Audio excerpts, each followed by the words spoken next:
You're listening to the Three Seeds Podcast, a show about native plants in the Midwest. I'm Stephanie. And I'm Elizabeth. Why 3 seeds? Well, we believe it takes 3 seeds to germinate great ideas. We're 2 of the 3 seeds, and the third may very well be a plant, a person, or a cultivar. Oh, no. Whoa. Has it been a year since we've done our first podcast? I just can't believe it. Yeah, I mean, a year ago, we were sharing a bench. And you were afraid you were too close. Look at us today. I know, now we're in a closet. we've really come so far. No, seriously, when you first proposed the idea to me, I was like, oh, this will be a great way to spend more time with somebody that I don't get to spend enough time with. And I also was like, I didn't tell you this, but I thought in my head, and I'm going to say this out loud because I feel like this is a safe closet space. But I also really thought, oh, really just native plants? Oh, interesting. I understand. Really? Yeah, totally. I'm surprised. I thought you'd be like, what? Why? No, because it's where you were at that time. Yeah, I just cared about like all the plants. Yeah. I get it. But since then, yeah, you and I have gotten to spend way more time than we might have because we both have busy schedules. So we've spent more time together. But also, like, now I kind of only care about native plants from what I've learned about how critically important they are, but also how diverse they are and how amazing they are and how, Oh, that's so cool. I also am amazed at like the depth and complexity, even though I know the natural world is complex and everything, right. But just the, tiniest little process. I feel like just interviewing all these different people and us looking up, different things, it's just made my understanding of how it all connects a little, I understand a little bit more. Right. But there's so much mystery still about it. Yeah. We have so many more people to interview and learn from, I think. Yeah, definitely. More things to investigate. Yeah, I mean, this also gave me a chance to indulge an interest that is a big part of who I am, but being in the profession I am, which is like art and design, it's not really focused on that. And yet I'm somebody who, if I wasn't such a people person, I would just want to spend my time with like plants. Like you sometimes see those bumper stickers, people who are like, I'd rather be with my dog. Yeah. Or something like that. Like, I'm like, I'd rather be talking dirty to plants. Getting dirty with plants? Literally, like, what soil are you in? How are you feeling? Is that a clay soil? Is that the problem? Not to toot your horn, Stephanie, but I've learned how good you are at listening and synthesizing the information that you get. Well, thank you. That is a little bit what I do for a living. It's what you do for a living, yeah. But it's been so fun to get to explore topics, just completely, it's for free, damn it. But it's also for fun. And not to say work isn't fun, but this is such a little, like a gift, to... it might take some of our time, and listeners, that might be why you see an episode approximately every month. Right, exactly. Rather than every week. Yeah. But hey, if anybody wants to sponsor us, we could up that. Holler. We can up that ante. But seriously, it's so fun to like just get all nerdy and spend the time to like explore and delve into a topic. But also to get to interview people and them to share things that they're obsessed with, you know? Yeah. That has been really fun. And obviously, like, getting to do this with you has been extra fun. Just our chats and even the lead up to doing a recording. Yeah. We've learned more about each other than we would have if we hadn't done something like this. Yeah, totally. Hey, were we thinking about for this episode, were we thinking about discussing an autumnal topic? So, yeah, this is the time of year where, let's be frank, things start to die. But it's not necessarily for bad. Like, those flowers that were blooming, they go to seed. And then they provide nutrients for a lot of animals, birds, etc. Yeah. So it's kind of a cool year. I mean, it's a kind of a cool time of year. It's literally a cool time of year. It is literally getting cooler.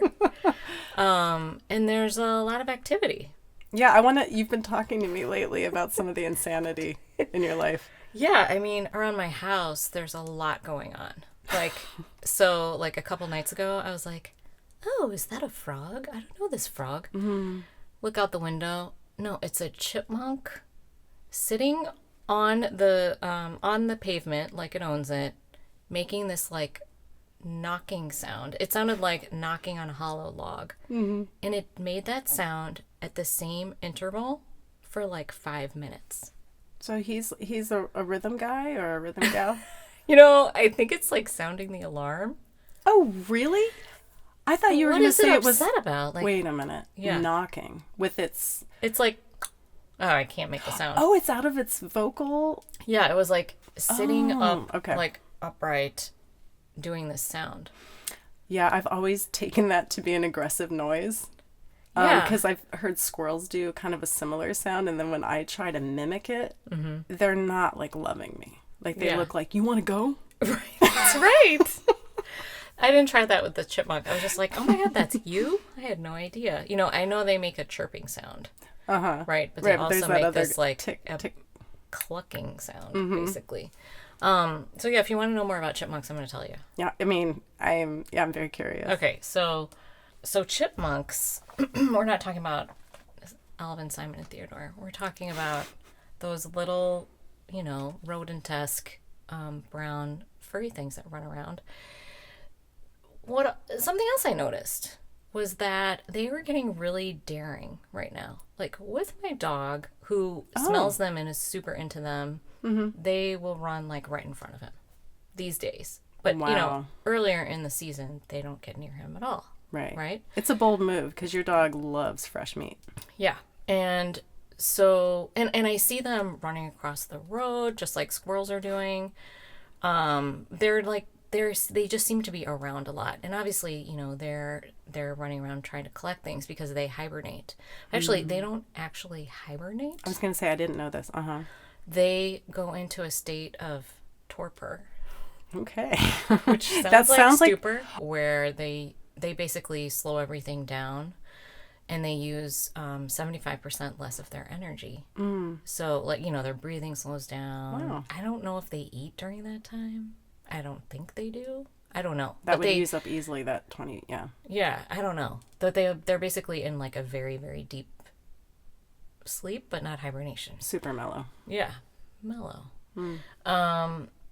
But leading up to that, what's going on right now is they're basically so feverishly finding and storing seeds, bugs, berries, nuts, maybe not berries, but nuts. What I have also noticed is that I'm seeing chipmunks closer. Okay. Even with my dog, who loves smelling them and trying to figure out what's going on. He'll stuff his whole nose, like, down a hole and just, like, sniff around, So they know, he's a danger, I suppose. But they are, like, they're not keeping their distance. And so what I found out is that right now they're so, like, desperate to collect seeds and store them and kind of be close to their hiding places and everything that they're constantly assessing, should they run or should they or is it not worth running? The energy that I'm going to use to run is going to mean I'm going to have to feed myself more before I go into my state of torpor. But is this a Stephanie analysis? No, it's something I've researched. That's a real thing. Yeah. Oh. So they're constantly like, do I trust that thread? Is that thread big enough for me to risk? To even care about? Yeah. Because so are you saying they are in such a mad state of food collection? Yes. That they're like, they see your dog and they're like, Yeah, They're normally like, I'd be freaked out, I'm but just I gonna run across the really sidewalk, have to but- get this. Yeah, I they're like- have to get this even though it's close Right. to you, They're kind like, of thing. I'm gonna run across the sidewalk. I'm not gonna run across the street, kind of thing. Yeah. Does that make sense? Yeah, yeah. It's And in then I that- was noticing with the squirrels too. I was like, you guys are not getting away from us. So they're all just like, dude, I got like 40 seeds in my cheek. Yeah, and I'm noticing plants are dug up in containers that were not dug up all summer. Right. They're like, I think they're just like, anywhere. you know, I'm thinking there's something here. It's like, that's been dead as a source for you all summer, and it still is. FYI, squirrels don't remember where they bury Yes, anything. I heard they were incredibly forgetful. Okay, so something really hilarious about chipmunks. Yeah. Because this is another thing I noticed. So I look out, because where I sit at my desk, I look out the window. I can see animals out there. I looked, and there was this chipmunk, and it kind of looked at me, and one of its cheeks was completely full. I read in this article that a chipmunk was found with 70 sunflower seeds stuffed in one cheek. I immediately think about the elasticity of their cheek. I mean, that is hilarious. So they potentially can stuff 140 sunflower seeds in their mouth at a time. It reminds me of, yeah. They're only 4 ounces, and they stockpile around 8 pounds of food for the winter. Oh, okay. Yeah. Okay. And the females, they stay in torpor longer than the males, because they need to save up their energy, because once they go out there, they're going to get impregnated, and then they're going to have to, feed their babies and whatever. So they're like, they come out a little bit later. They've yet to be liberated, really. But yes. I mean, or they're just really smart. Yeah, right. Right. Why do we care about this in relation to native plants? Well, number one, they're foraging all kinds of things, including seeds from native plants, including grasses. Like I saw a chipmunk pull down a frond of the prairie drop seed and eat the little seeds off of it. Oh, So I uh-huh. was like, oh, okay, cool. Yeah. Are they eating as much now as they are storing? Do you know that? I don't know. Oh. But they do help the plant world a little bit when they do all this. So when they dig, they aerate the soil, and then they push microorganisms closer to the roots of trees, Oh, so that cool. trees can access them. And when they bury seeds, they obviously disperse plants, Yeah. so that plants can spread around more. So they don't have one storage locale for their den area? They do have dens, but they also have storage areas, and their dens or burrows can be 30 feet long. Wow. And they're all underground They're all underground. in discrete locations that only your dog knows the entrance to. Yeah. Basically. So that's the story with chipmunks. Oh, and they are crazy cute. They are. I'm gonna put a photo up on YouTube of the cheeks, The full cheeked the full cheeked Chipmunk? version. cheeky So chipmunk. so everybody check them out before they disappear for the winter. And yes, they can be annoying, but now that I know a little bit more about them, I'm not as mad.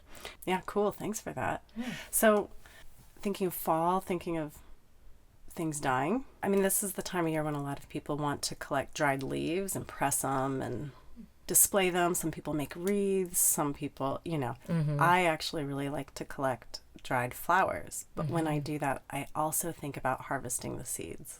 Okay. And some of these you can harvest before you put them in a vase at home in your collection of dried flowers, or you can harvest the seeds after the winter when you've had them.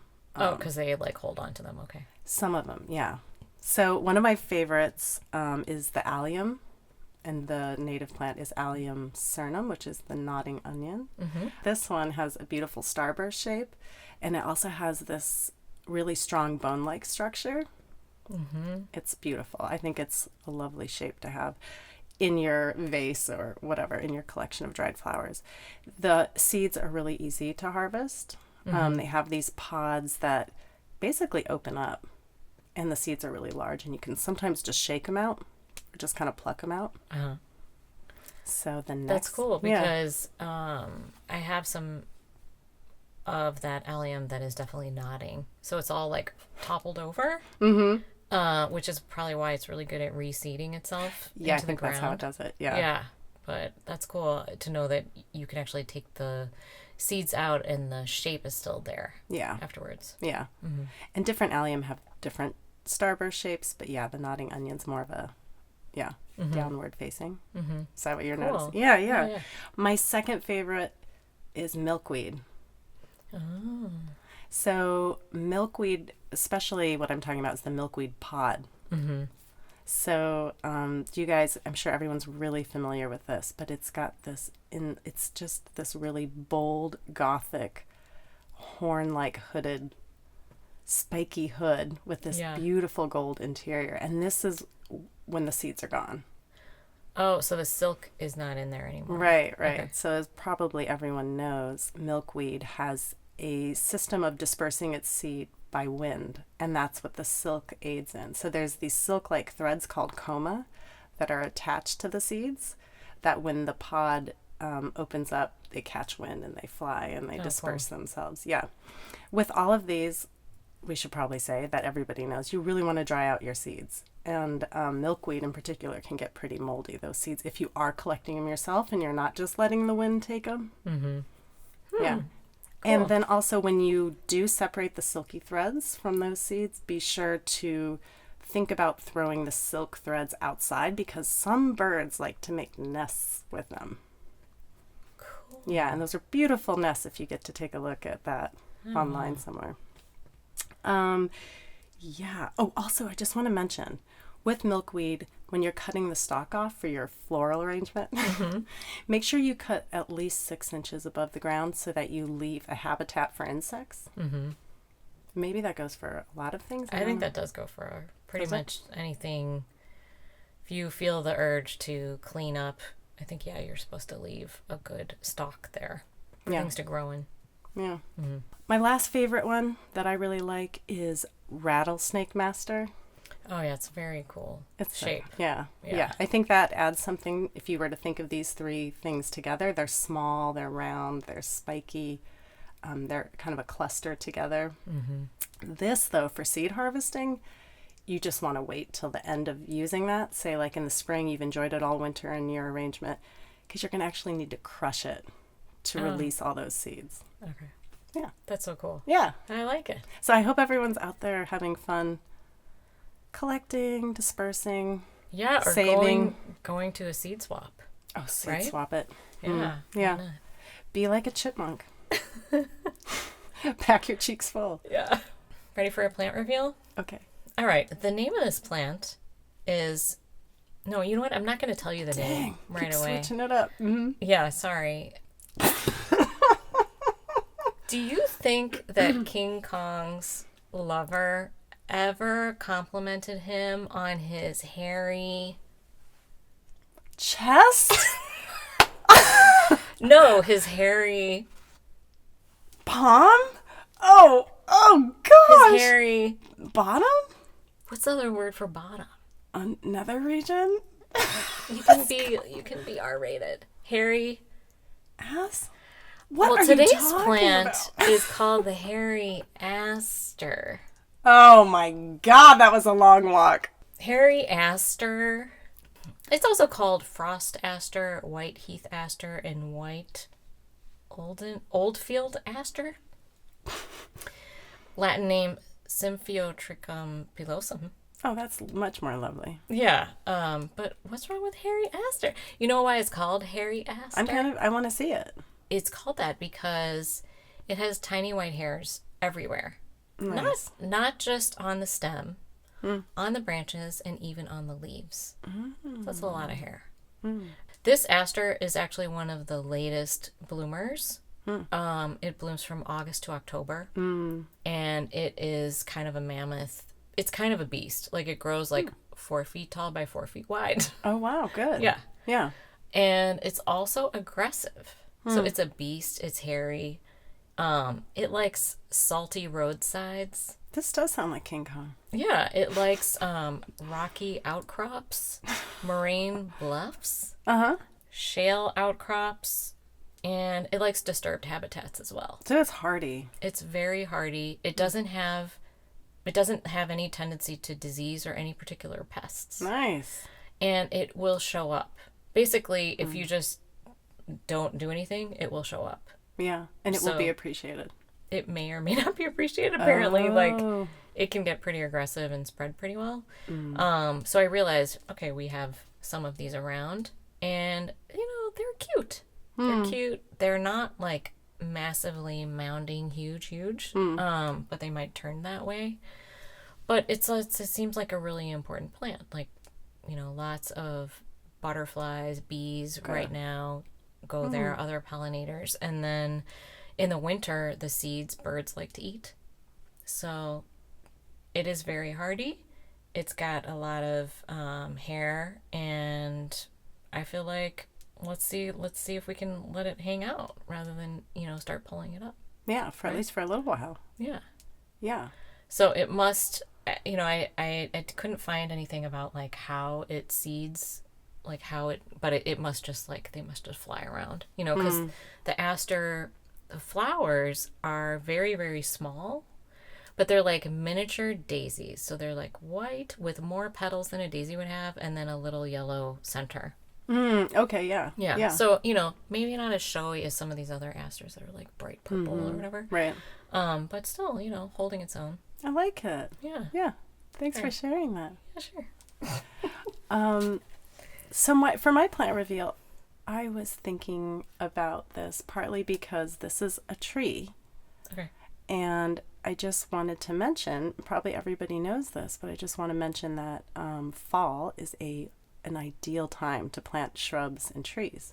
Roots really like, these roots when they're establishing, they really like cool, moist conditions. And that's kind of what fall is like with all the rain, cooler temperatures. They can establish away from the stress of summer. Anyways, a plug for that. Yeah. I think there's some big sales that are going to be starting to come up. There are sales right now. Okay. Yeah. Go out there. Get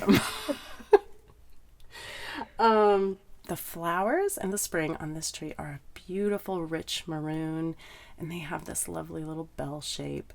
The long leaves have something called drip tips, and these long, big leaves are more commonly a characteristic of tropical rainforest plants. Cool.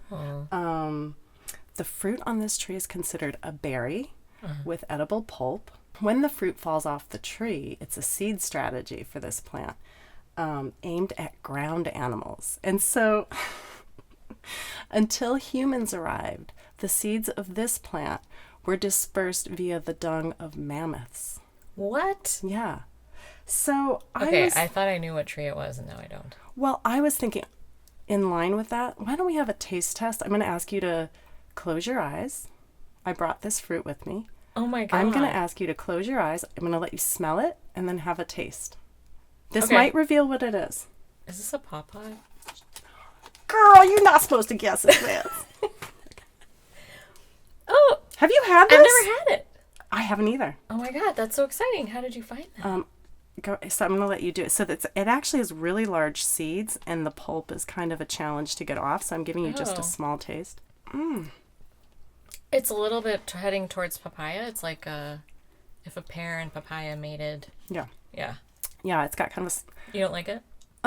So it's interesting you mentioned that, because the name pawpaw, it's thought to come from a Portuguese explorer who saw Native Americans eating this fruit that looked to him like a papaya. Oh. And I have a similar reaction to this fruit as I do with papaya. We'll just leave it there. The Latin name is Asimina triloba. Okay. And it is native to Illinois. More common in southern Illinois than up here, but I actually got this fruit from a neighbor's tree. They actually left the fruit out in a box asking people to take them because it just falls on the ground. That's amazing. So it's perfectly ripe right now. It's perfectly ripe. Yeah, it is pretty, it's pretty ripe. Yeah, it's pretty That's ripe. so cool. Thank you for bringing that. I never tasted that before. Yeah. So everyone, we don't often do just a podcast with Stephanie and I, but we hope you've enjoyed today's podcast, 1 year anniversary with us. Podcast-oversary. as we head into fall, hope you've got a few more things in mind about if you see a pretty dead flower that you want that you want to harvest, what you could do with it. Or a zany chipmunk that you're trying to get a mental grasp on. Yeah, or if you see a hairy aster, what. Or an Asamina triloba. Yeah, any of those asses, now you know a little bit more about them. Somehow we think of that as very autumnal. Yeah. The asses of autumn. So maybe we're being asses of autumn, and we can wrap it up. Okay. Thanks everybody for listening, and we're not going anywhere. So Yeah.